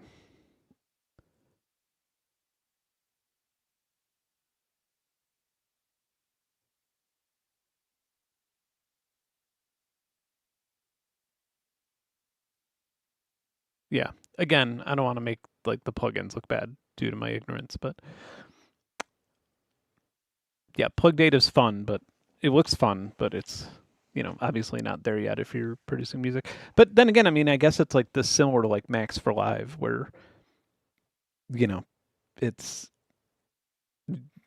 you don't want to use Max for Live if you're like recording a band or something, or if you're I don't know if I would use it if I were working on a score, something like that, things like that. I would probably only use it on a separate machine and then bounce it or something. Um, just because they're not going to run efficient in a bigger session. That's fine though. They are fun. They're amazing, and we all love that stuff. Although I do wish there was I wish Reactor would just go open source or something and allow you to push stuff to build stuff to Juice or something. That would be amazing. Although I feel like this year has been the first year of my life where I've maybe have spent more time in like writing bash commands than I have in a GUI, just due to like the research and stuff that I've been doing. And it's kind of funny to like now understand that that's sometimes a lot easier. Anyway, the point being is that I hope that but before the end of my life, I hope to be able to just crack my knuckles and be like, I'm going to write a nice synthesizer program and just type void setup and go from there, or whatever language I'm using, and be able to visualize it all in my head. But we'll see about that.